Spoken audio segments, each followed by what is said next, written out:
And we are back. This is Franchise Mode Calgary Flames NHL 18. We are in the month of February 2020, and we are just days before the 2019-2020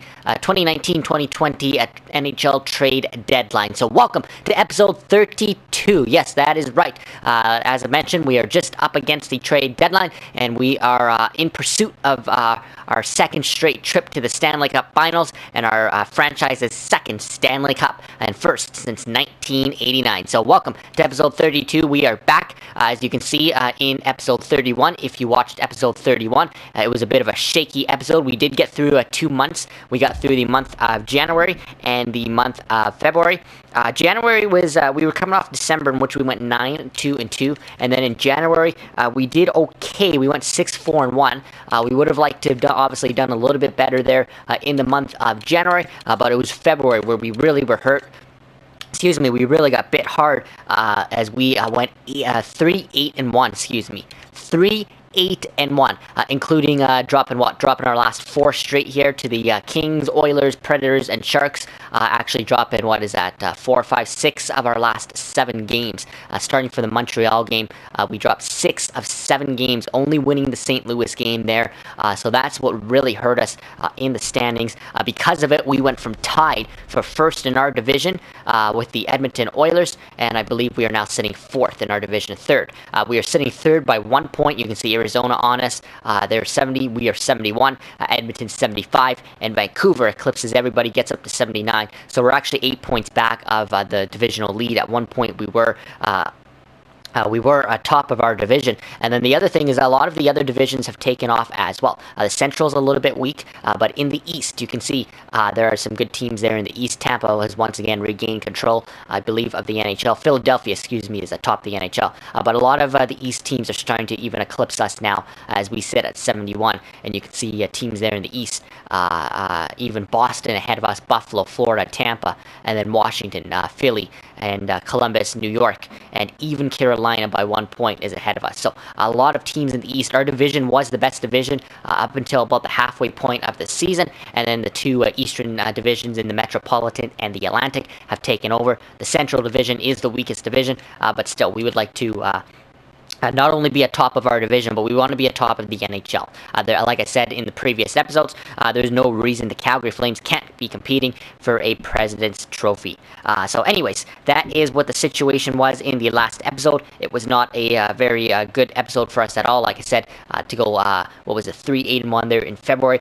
By far, that was probably our worst month of our entire franchise mode in the past 3 years with the Calgary Flames. Just such a horrible month there, including dropping 6 of our last 7. That's what really hurt us. So obviously we have some changes to make, and what better time to do it than right before trade deadline? We were going to make some trades anyway. So I went in and I looked at all of our options. I looked at our roster again. I looked at all of our options. So here's another waiver claim, Marcus Foligno. This might not be bad. You'll remember, if you did watch the last episode, we did claim a depth forward who was, I believe, a 76. This guy, Marcus Foligno, is a 77. I did put that guy who we claimed in the last episode in the minors, so I think I'll do the same with this guy. He is listed as a bottom 6 forward, 4th line forward. He could come up for us in the NHL. What is his? I'm not sure if he's on a 2-way, but we will claim him. They'll probably put him in the AHL, and that's the thing about Stockton is first in their division. So I did take a look at that as well when I was putting the other guy that we claimed in. Let's quickly switch over to the Stockton Heat. But they are first in their division. You can see they're 77 points. They are leading their division there in the American Hockey League's Pacific. So that's what we'll do. We'll put Marcus Foligno in quickly here to solidify our AHL. Here's the guy that we claimed in the last episode, Peter don't even know how to pronounce that, some Czech guy, but we did claim him. He has come in and he's filled our top line left winger spot. That was previously filled by Matthew Phillips, but this guy even has high bottom 6 potential at 24 years of age, so why not put him in there? That bumped Itu Tuola obviously down, but we can afford to take out this other guy here, this Emelin, and bring in the Marcus Foligno, who we just claimed. So there he is, Marcus Foligno. He is a left winger, but we'll start him on the right wing. And again, this Stockton team is now competing once again for a top spot in their division, and probably competing for an AHL championship this year. I wasn't expecting that. We didn't really focus on building our AHL team this year. But obviously they're doing pretty good, so why not give them some more reinforcements to help them out? So this guy has medium AHL potential. He's not going to do too much. I want to keep Poirier up there to grow him. Hathaway is exact, so it won't matter about Hathaway, and this guy can come down. Deante Jolie. So why don't we do that? We'll put him down here. We'll put Foligno on the second line there with Hathaway and, with Hamilton and Phillips. And I won't worry about special teams right now. We'll see how he does there on the second line. So giving them some reinforcements, and Stockton is good. Like I said, they're tops in their division. So hopefully they do well down there. 32, 16, and 13 is the record. But we got to focus here in the NHL because this is where we need to focus. So here we are, just 3 days away from the NHL trade deadline. Like I said, I went in and looked at our entire team. You'll remember we ended off the last episode 31, by looking at our team. I'll just quickly go through it very quickly again. So I said our top six is the top six we want to win a championship with. We think we can. Wheeler and Neal both got injured in the last episode, so they're both nursing some injuries. Hopefully they heal properly, but I still believe that this is the top six to get it done.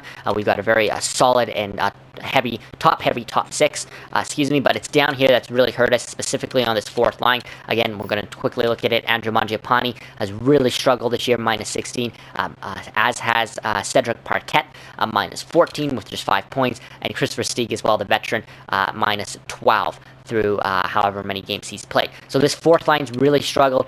Mark Jankowski has not grown to what I was hoping he has, but both Spencer Fu and Tyler Ennis are having pretty damn good seasons on the third line. Spencer Fu, of course, our rookie this year, wasn't even supposed to be on the team. You can see there 11 goals, 16 assists, and plus 5, while Tyler Ennis, 9 goals and 11 assists, plus 6. So not bad on the third line for them. Mark Jankowski's not too bad either. There, as you can see, 17 points, but minus 3. But as a third line center, I was hoping for Jankowski, like I said in the last episode, to be closer to an 84, as he is about a year away from plateauing, and he's only at 79. So hopefully, he does grow. But I'm going to address that in this episode. But we need to fill in some holes down here, specifically on this fourth line, and that could mean bumping guys like Jankowski down and filling a third line spot. So we'll get to that in a second. But that's what we're looking to do. Is we're looking to add depth to our forward group in our bottom six. We also are looking to add one extra defenseman down here. We've got Slater Cuckoo, Rasmus Anderson, and Oliver Chillington, who are our 3 bottom 6 defensemen, but I would not mind adding just a little bit of veteran help down here, and I'm not going to go crazy, and I'll show you the options once again. And the last thing we want to address at this deadline is possibly a better backup goalie, because Anton Hodobin's only come in 6 games this season, has only won 1 game, and has an .886 save percentage. We need to give John Gibson some help. He's already played 60 games. We want to keep this as realistic as possible. Obviously, he's probably going to eclipse 70 games, probably get close to 80, but hopefully not. But we got to give Gibson some rest as well to keep it realistic. Plus, we need a solid goalie that can come in once Gibson does have a bad night, because we experienced in the last episode that he does have some poor nights here and there. We need to be able to have a goalie that can come in and win us a couple hockey games while we give Gibson a rest. So that's not what Khudobin has been doing. So we got to look at our options. So I have gone through the trading block to save time and quickly looked at our options. And there are a few options out there. So first of all, here's Brooks Orpik. This is a type of guy that I'm looking to add. Again, I wouldn't mind adding a guy that's close to 80, 81, and I'm going to get to that in a second because there are a few options. But the thing about Brooks Orpik is his trade value is very low. He's a defensive defenseman. He would only be coming in. Yes, he's 39 years of age, but he only has, 2 years left. I wouldn't, I could see us getting Anaheim to eat some salary, but as you can see down there, 84, 86, and 86 in the defensive categories. He could really help being a good veteran presence down there, and his trade value is super, super low. So that's the type of guys that we could possibly be looking at on the blue line, but we got lots of options out there. Just going to quickly go through this. I went through, I even went in the trade screen and went through all of our options of all of the players, not just the guys that are here on the block, but every player that teams that are looking to get rid of. So there's guys like this, like Marian Hossa, who are 82. They could be great depth options for our third line. But again, look at that salary. 2 years left at 5.27. Same with Artem Anisov. 2 years left at 4.5. We're not looking to pick up any salary here. We couldn't afford it if we could. Again, Patty Maroon, another good option, but 3.9. we can't take on that much salary, so obviously we have to pass on guys like that. Here's another guy, Trevor Daley. He's a defenseman, but obviously we would have to get Detroit to eat some salary, $3 million for the rest of this season. That wouldn't be a bad gamble because he's only got 1 year left. He is a veteran, but again, we would have to get Detroit to eat at least half of his salary. We can't be bringing in $3 million. We don't have the cap space. Same thing goes for Andrei Sekera, but I think his salary is too high at 5.5. But again, options out there for veteran defensemen, definitely for sure. When we keep going down here, I'll get to the team. Here's Mark Stahl. This is another guy I wouldn't mind, defensive defenseman. Again, 5.7. Definitely the Rangers would have to eat half of that. But we could try Stahl. That wouldn't be a bad veteran presence in our bottom six. He'd probably play the rest of our season in a bottom six row. So that wouldn't be bad. But again, the Rangers have to eat some salary. How many years does he have left? Just 2 years left. So that wouldn't be too bad. Excuse me. How old is he? 33. So that wouldn't be too bad. But again, we would have to see what the salary looks like. So options anyway. Up front, I think Mike Camilleri might be our best option when I was looking through all the forwards. Again, Ottawa would have to eat half the salary, 3.9 for the remainder of the season, but 81, that wouldn't be a bad depth option on the wing. But the biggest one here is when we get to...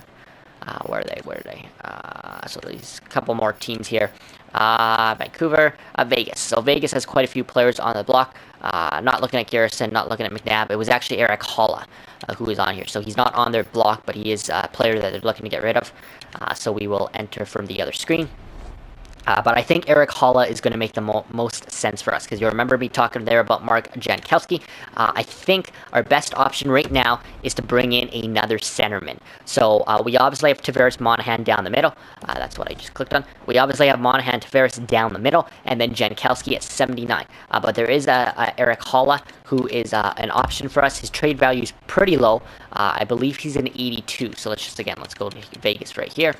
And again, if you go down to skaters match and block. So there's Jonathan Marchessault, who wouldn't be a bad option as well, but he's injured at the moment. But Eric Holla, 82 overall, he is a centerman.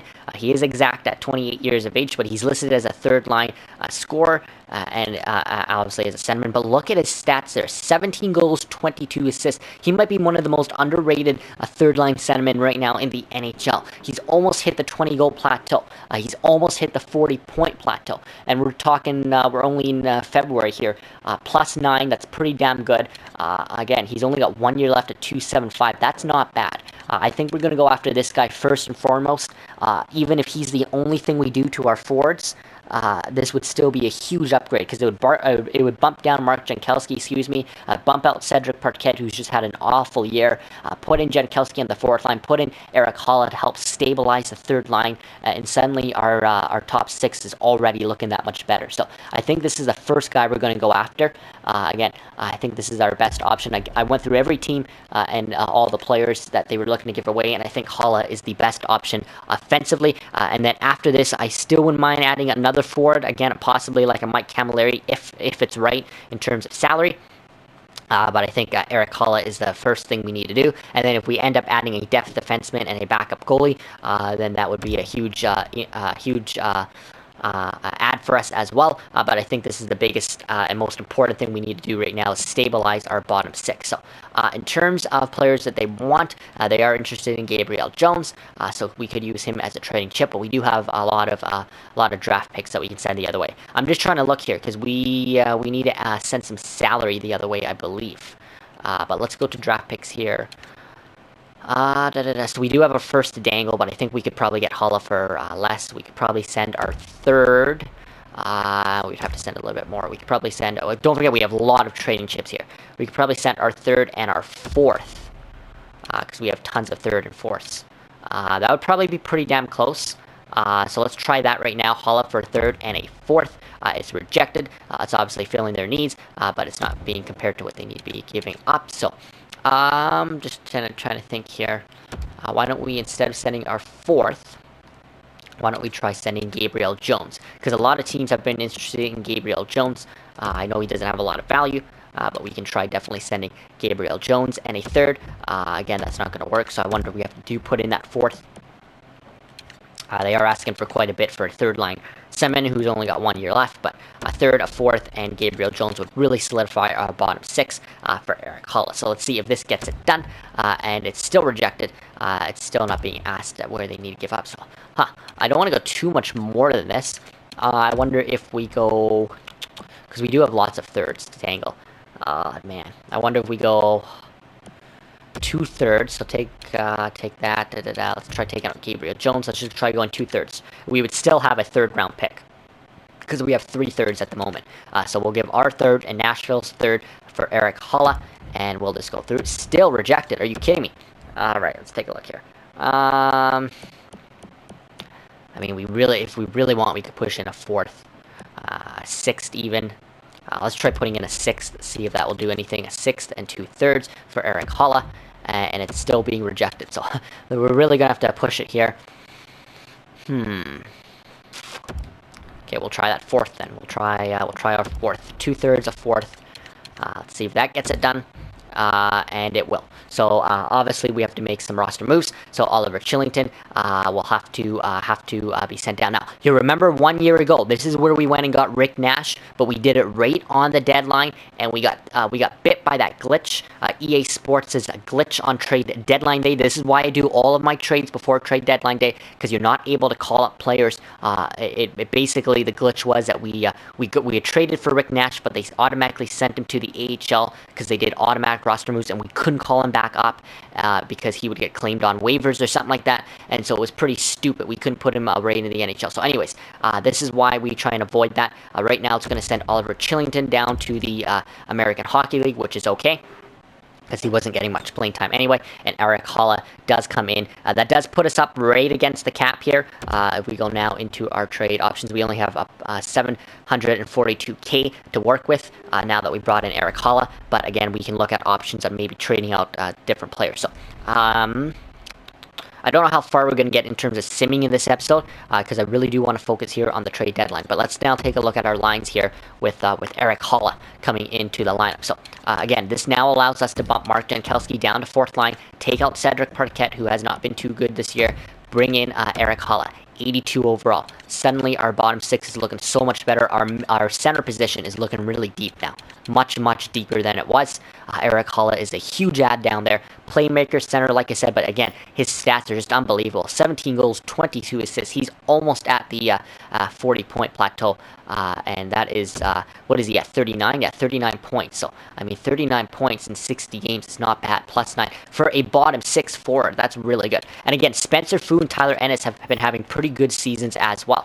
You put them on there with Erik Haula, who is a playmaker. I mean, he could be feeding Fu for the rest of the season. That could be a really good, solid third line.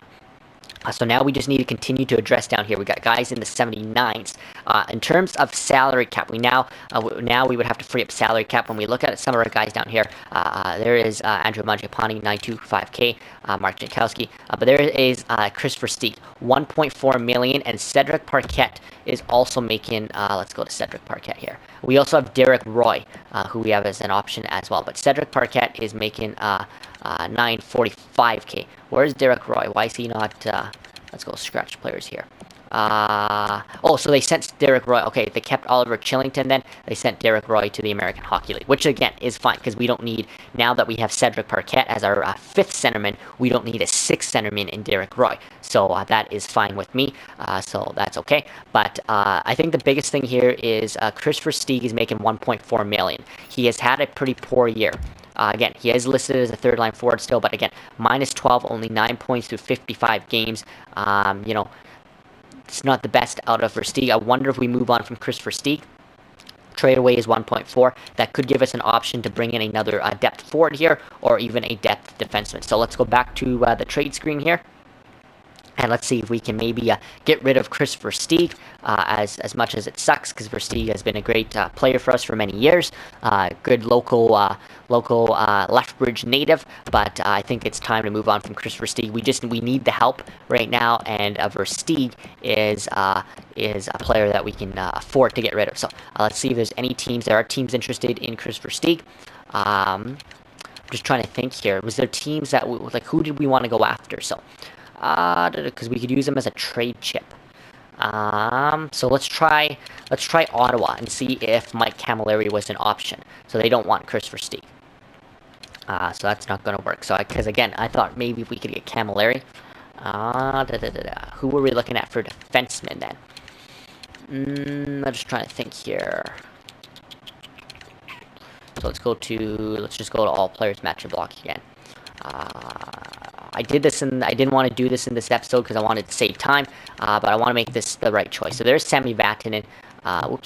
But I don't think we're going to go after him. 4.8, that's just too much. I can't see Anaheim wanting to eat any salary there. Again, we're just going to go quickly down here.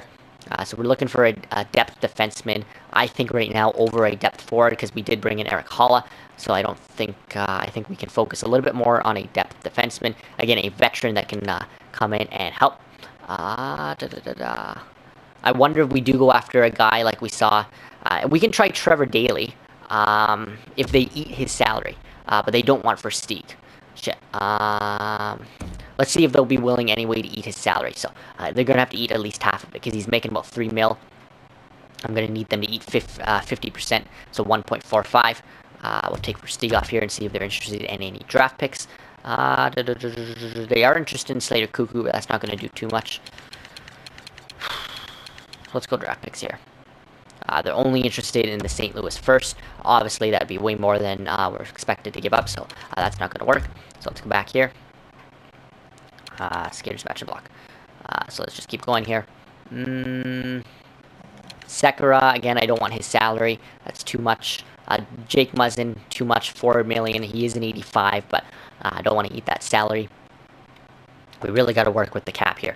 Here's the interesting thing: Taylor Hall. So I noticed this when I was going through the players. I noticed that the New Jersey Devils want to trade Taylor Hall, 88 overall, first overall. Now, believe me, I tried when off camera. I tried to get this guy. I tried to see if we could at least. I didn't actually try the trade, but I tried to match a trade to see if there was any way we could get Taylor Hall, because these guys do not just happen to be on the trading block just like that. These guys don't grow on trees, obviously, and they don't just happen to be there. First line, can you imagine if we brought in Taylor Hall, a Calgary native? That would be incredible, but there was no way. Look how high his trade value is. There was no way we could even make that work. I did try even dangling multiple first-round picks for him, and it wasn't even working, so we'll just continue to move on. But I found that interesting that Hall is on there. But the other thing about Taylor Hall, I'll just quickly get to it, is he is a free agent. He's only got 1 year left at 6.25. Now, he's probably in for a raise, but he is probably going to hit free agency. Again, look at that.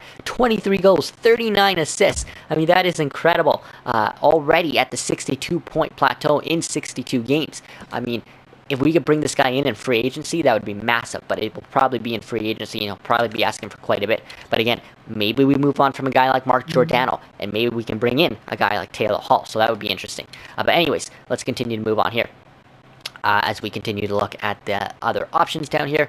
We got to go by overall, excuse me. So there's Camilleri, like I said, but they're not interested in Versteeg. And right now we got to get rid of Chris Versteeg's 1.4 before we make any other moves. So I was just seeing if we could save time by trading for a player that we wanted. Marchessault is there. Again, I don't want Marchessault because he's injured right now. So I wonder if we try a veteran like Brooks Orpik. Again, he's only got 2 years left at 1.9. I'm even going to see if they'll eat half of his salary because I don't even want to pay him 1.9. Again, his trade value is stupid low, and he's just a veteran defenseman that could come in and help us in the bottom six. So obviously, they are interested in some guys. We could even trade this guy who we just picked up off of waivers for him.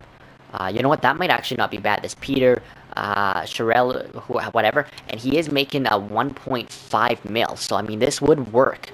And we did just get this guy off waivers, so that'd be like basically getting this guy for free, getting Brooks Orpik for free. Why don't we try that? The salary cap would work at this point. We'd be right up against the cap, but we'd still be moving on from Versteeg. So let's try this. This depth guy that we just picked up, because we also just picked up Marcus Foligno. So, I mean, we don't need two of those guys in the AHL. So let's try trading him for Brooks Orpik. Will it go through? It is rejected. It's filling their needs, but the offer is slightly off the table. So I wonder if we just throw in one extra piece there. Goalies. Like, I'll be willing to throw in like a 7th to make it go through. What are we looking at for draft picks this year? We now have 1/3, one first, 1/3, 2 fourths, a 6th, and a 7th. I wonder if we put it in a 2021 7th, and see if that will help it go through. And it's still rejected. Huh. Really? I guess it's because we're asking them to eat salary. Because he does have 2 years left. Let's see if we put in a 6th. We'll put in this year's 6th. Will that make it go through? And it's still being rejected. So, I just thought maybe we could have got this guy. The trade value looks low, but I guess it's because we're asking him to eat salary. Just trying to think here. I mean, we could put in... I don't want to go trading away too many guys. Let's try a different guy here. But that was interesting to know. I mean, we could get them to eat less salary. I mean, we could get them to eat 30% of his salary, which is only 582K. See how that will go through. We'll still be up against the cap, but still being rejected. They're not willing to accept this deal, even if we try. Okay, so you know what? You don't want to accept it, Anaheim. That's fine. We'll move on. So who was some of those other defensemen that we could have went after? So this is not good, because I just wanted a... Let's go back to the trading block. I just wanted a depth defenseman. See, I was trying to avoid this in this episode, because this takes up a lot of time. Now we're not going to get through a lot of simming in this episode, but... I think we might even keep this episode super short, and just make it a trade deadline episode. Browse trading block. I'm just happy we brought in Eric Holla. That should help stabilize. So there's Orpik. They don't want to get rid of Orpik. What was some other... there was Mark Stahl. We could try Mark Stahl. That was the other defenseman we were going to try. It's not going to be a huge concern if we don't bring in another defenseman. Here is Marco Scandella, 81. Same thing as Stahl was. Let's go to Stahl first. We can come back to Dallas. Yeah, Stahl's 81, defensive defenseman. Let's try trading for this asset. I'm not sure if they wanted Versteeg. Obviously, we'd have to trade away a player that has salary, because this trade won't go through. I mean, obviously, they'll have to eat salary, too. So, just trying to look here. Versteeg, they're not interested in Versteeg, really. Left wingers. No, Versteeg's a right winger. Yeah, they're not interested in Versteeg, so that's unfortunate. So we would have to trade away, just trying to look here. We could trade away Parquet. Again, they're interested in both Marcus Foligno and this guy that we just picked up, so why don't we try that? Again, they're gonna have to eat salary. They probably know that they weren't gonna get this trade without eating salary. I'm gonna need them to eat... Oh, come on, you gotta eat... Because how much... I doubt they're gonna eat 50%. Yeah, they'll be over the cap anyway. So let's see if they will eat 30% of Stahl's salary. So that's 1.72. Ooh, that is a lot, though, to pay for him. That would mean we're still paying over 4 mil for Stahl. Oh, you know what? I don't want to do that. That's too much. That's too much salary. I didn't realize he was making 5.7. Alright, so let's go back to Dallas here. Let's try Scandella. I'll try this guy here, bring him in. And again, they're going to have to eat... he's only making 4 mil, so that should be a little bit better. We could try dangling Gabriel Jones. Again, they're going to have to eat half of his salary, though. So at least eat 2 million of that 4. They're going to be in the red, too. So this is not going to work. Shit. Alright, so... This is not good. 38% of the salary. Which is 1.5. How many years does Scandella have left on his contract? He's only got 1 year left, so that wouldn't be a bad gamble. We'd, still obviously be paying, 2.5 for Scandella, but it's only 1 year. Let's see if they're interested in not goalies, but draft picks. They are. So, I mean, we could try our third this year, Philly's third, which would be our third. Our third of the episode that we'd be getting rid of, along with Gabriel Jones. Would this go through with them retaining 38% Scandell's salary? Let's try it. It's being rejected, so it needs to be higher. Again, when you're asking teams to retain salary, they really don't want to do it, so you really gotta up it. But the problem is you don't want to go crazy overboard. So, I'm trying to think here. Huh. It's like I don't know what else I can put in here. I don't want to go too crazy with draft picks. You know what? Let's forget about this one for now. Let's see if other teams come to us, because in the last episode we had a few teams come to us with trades for depth defensemen. So let's advance a day here. We still have like 3 days before the deadline to work with. So let's try advancing 1 day and see if that makes a difference. Let's try 1 more day here. See if we got any incoming trade offers. But bringing in Eric Hollow is huge. So even if that's the only move we make, that's still pretty good. But let's try another goalie. So this is the other thing I was looking at here. So I think this is the other thing. Again, if we don't bring in a depth defenseman and another forward, I'm not going crazy as long as we brought in at least 1 forward to help us out a little bit. But let's try a backup goalie now, because Hadobin has just not been getting it done. Now, there are two options. I looked through all the goalies again. 2 teams that I think wouldn't be bad in terms of goalies that they're looking to give away, and that goalies that would be perfect backups for us. So there's Michael Neuwirth, who is an 82 overall. He's not bad. He only has 1 year left at 985K. He's played all of the games for Anaheim, so he's been their starter. 50 games, 924 save percentage. That's not bad. 31 years of age. 82, so that wouldn't be a bad backup there. The other one, I believe it was I'm trying to think here. Who was the other goalie?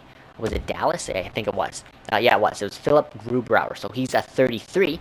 83 overall. So he's 1 better. 28 years of age. He is making 1.8. So he's making a little bit more, almost 2 mil. But again, he's only got 1 year left, and he's been a backup. 12 games played, 911 save percentage. So we have options here. He's 28 years of age, and oops, let's go like this. And Neuwirth was 31 years of age. So either or, I'm just trying to look at their trade values, but I think we'll go after one of these guys. So Grubauer's is a lot more. So why don't we try Neuwirth first? Again, I'm just looking to bring in a backup. 82, 83, it's not going to matter. He's making less as well, so I do like that. So let's try bringing in Neuwirth, and he would be a really good backup behind Gibson, a guy that would be a lot better than Hadobin coming in to fill our needs. So they are interested in players here. Again, we can try this guy. Again, don't mind dangling him. Not interested in Versteeg, but we'll try this guy, and we'll have to sweeten it with some draft picks as well. Just trying to look here. No other guys that would match the block, so we'll go draft picks. I don't want to give them a first for a backup goalie. Like, that's a little bit much. I don't even want to give them a second. Why don't we try giving them a third? Anaheim would have too many skaters in the organization. Really? That's not good. How's that supposed to work? Skaters match and block. And they didn't want to give us Orpik. I mean, if we could get Orpik and Neuwirth. And I have too few goalies in the organization. Also, they have to take in a goalie now. So you would have to take in Hadobin. That would be the only option here. We could try giving them Nick Schneider, though. I'd prefer that. Even though he has medium backup potential, I prefer him because he's only... he has not been playing in the AHL at all. We have that other goalie playing. He's only 67. I wouldn't mind giving up Nick Schneider. This guy, and we'd obviously have to sweeten the deal quite a bit if we want to get back Orpik as well. Skaters match and block. I'm trying to think here. Who can we give up? I mean, we could give up Cedric Parquet. I don't know if they're gonna... Yeah, they would have too many skaters, yeah.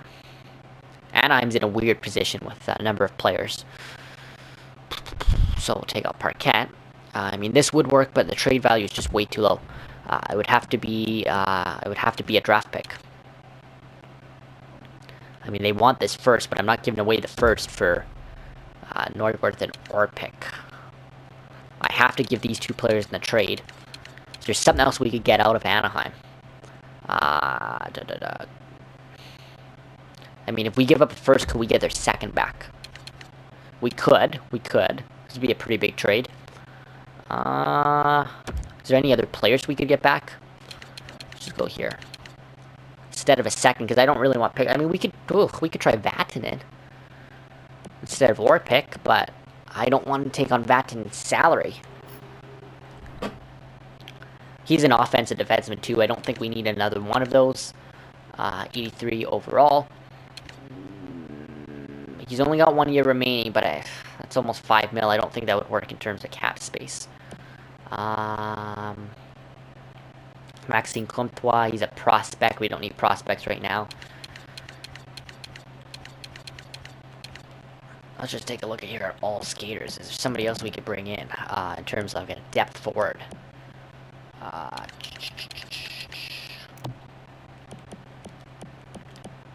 So a bunch of guys down here, like Corey Perry. Obviously, I'm not taking on Corey Perry's salary. Bunch of guys down here. Kessler. Pominville is 81, right winger. But he is making 3 point. Oh my god, we just don't have the salary cap space. And that trade would be pretty damn close to being equal too. Oh, man. We just don't have the salary cap space to bring in Pominville as well. I mean, can they eat just a bit of his salary to make this work? This way, we would be bringing in a depth goalie, a depth forward, and a depth defenseman all in the same trade. This wouldn't be bad. I wonder if Anaheim eats 1 million. 1 million flat. Because he's only got 1 year left. Would you eat 1 million of Pominville's salary, none of Orpik, none of Nordworth, and take on a first Snyder and the Shirelik guy, and we would also get a second back. This would be a pretty damn big trade, but this would address all of our needs. Like I said, we bring in a backup goalie, a depth defenseman, and a depth forward, and we'd be giving up a first, a prospect goalie that wasn't really fitting in our organization, some guy we just claimed off waivers like literally a week ago. Let's see if this goes through, and it's being rejected. So you've done all right meeting our needs, but it isn't sufficient at all. So I don't know, it looks pretty sufficient to me. I don't want to take that second out because, I mean, if I'm giving up a first, I want at least a second back. Oh, this would be a pretty big trade. Let's go back to draft picks here. Yeah, they don't even have a third. Yeah, I want something in this year's draft, so I want at least a second. Again, I think it's because we're asking him to eat some salary of Pominville. Could we throw in a depth pick here to help it go through? So we would be getting a second back. We would only have a third, a fourth. I could do that. Let's try throwing in Columbus's fourth. We're all in for this year, so we don't need the picks. We are all in. I would just like at least a top pick somewhere if we get them first. So let's try putting in a fourth. I know they don't want it, but it might help the trade go through. Will it go through? Still rejected. Still too far off the table. So. That's not good. And they're not interested in any other picks. And I don't want to give them... I mean, I could give them next year's third. Man, I really don't want to do this. A first and a third really is what it would be, because, again, this goalie, in terms of Nick Schneider, we really don't need anyway. He's just canceling out Neuwirth. This guy we just picked up off waivers, so we don't need him. So really be a first and a third for Pominville, a second, Orpik, and Neuwirth. Bunch of depth players and a second. I could do this, but this is pretty much all I'm going to do. Will it go through? And it's still rejected. We'll have to say no to this proposal. Trade looks good to Anaheim, but we are so keen to keeping the amount of salary. Okay, yeah, so they don't want to retain. That's the problem that's not making it go through, is they don't want to retain Pominville's salary. So, when do we take Pominville completely out of the equation? Excuse me. And go really a first for Northworth Orpik and their second. Just trying to think here. Can we get a little bit more? First is quite a bit to be given up. If we're not going to get Pominville, do you think we can steal a fourth as well? So a fourth, a second, instead of Pominville. And see if this will go through. And it will. Okay. So they're going to send down Anderson because he is waiver eligible, and Oliver Chillington, who will have to clear waivers, I think. But it will work. So let's go like this. So we did add a... okay, so yeah, we'll see you on the ice. We did add a depth defenseman in Brooks Orpik and a depth goalie. So now we have... so now we do have to make some roster moves.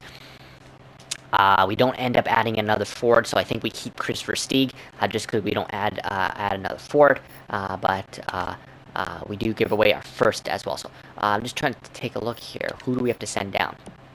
We got to send some players down here. So Orpik comes in at 78. So who's got a two-way contract? Chillington's got a two-way contract. So this would mean your team would be over the cap. No, it would not. Okay. We gotta trade somebody down here. So I think I'm gonna have to let them do auto moves, auto roster moves again. Hopefully we just don't get screwed over by the freaking cap now. Let's go to the defenseman here.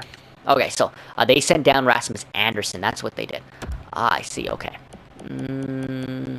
We'll have to bring Anderson back up, but for now we can put in Brooks Orpik, who is our veteran defenseman, defensive defenseman there. And I want to bring Anderson up for sure. And I think we can still do that because we're before the trade deadline. In terms of goalies, they had to send down, obviously, Anton Hudobin, right? So but that's okay because we were bringing in Michael Neuwirth. So that fixes that. No lines here. No, nobody scratched. Chillington stepping at Parkett. All right, so... So give me a second here. I'm going to go through all the roster moves. I'm going to try and fix things. I'm going to bring Rasmus Anderson back up. So give me a second here. I'm going to try and fix the roster moves. All right, so we're back here. Yeah, so it ends up that we can't call up Rasmus Anderson.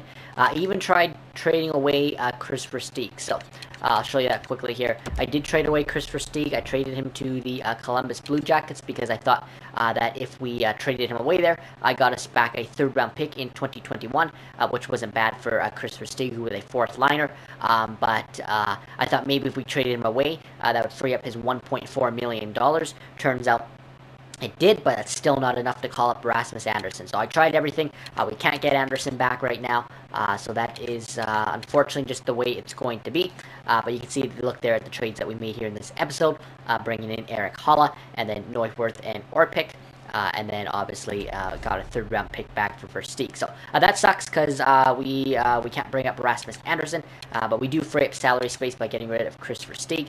And at the end of the day, we did bring in some depth help. So, again, let's take a look quickly at our lines before we end this episode, because this episode has gone on pretty long. I think we're going to start episode 33 with the rest of the simulation in this one. But the big ad was Eric Holla down the middle there.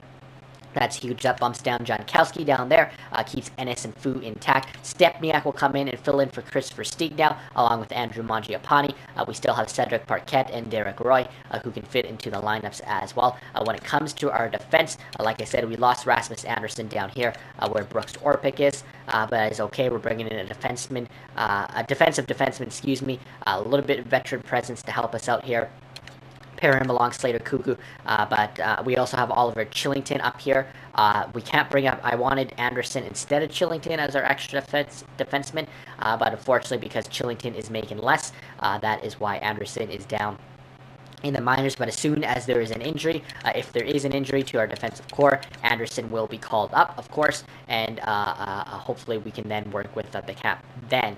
But I guess adding Brooks Orpik instead of Rasmus Anderson is not the worst. I mean, they were both 78s anyway, so it's not going to matter too much. It just sucks though that Rasmus Anderson spent all season with us and now has to sit in the minors because of the way the cap works out. So that's just a quick look at it, and then obviously the last thing is in goal-wise, we have Michael Neuwirth. So Michael Neuwirth, who is going to fit in as our backup. That should give us allow us to give John Gibson some rest down the final stretch here of the regular season. So we do make a few moves here at the deadline. It was kind of these deadlines are always harder, I think, because when you're working with the cap the way it is, you do certain things like trade away Versteeg just to make the cap work, and at the end of the day, sometimes it just doesn't work out. That being the case, and it's a lot harder to maneuver trades. You've got to ask teams to retain salary.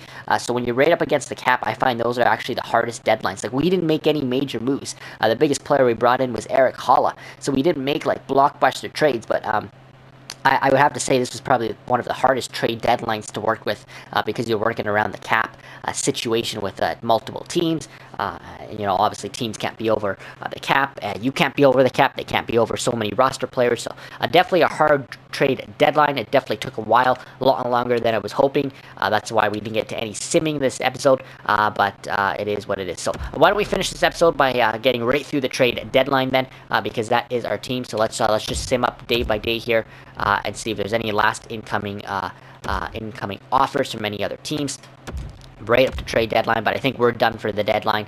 It is our team is going to be what it is, and it looks like that is it. There's going to be no trade offers, so let's get up right officially to the next day after the deadline, and that is the 29th here versus the Islanders. So our team is set. Like I said, I just hope we can at some point call Rasmus Anderson back up. But for now, this is the team that we are hoping will win us a Stanley Cup. So we'll pick that up in episode 33, episode 33. We'll pick up the rest of the season. We've got a very busy month of March here. Like I said, a very, very poor month of February. So we got to propel ourselves back here in March to get back into the conversation of things. And then a week or so of hockey in April. And then it's playoff time. So like I said, this is going to be a massive month of March for us. Lots of games to get to, but we got to start winning games. We got to start putting some win streaks together. Hopefully, Michael Neuwirth can come in and win us some games as well, and give Gibson a break, who's already played 60 games. But we got to start winning games here in the next episode, because we have to, get ourselves back into the conversation of the top team in the NHL. So we'll end this episode here. Episode 33 will be the remainder of the regular season, get us right up against the Stanley Cup playoffs. That will come up in episode 33, but trade deadline has come and gone for the Calgary Flames here in episode 32.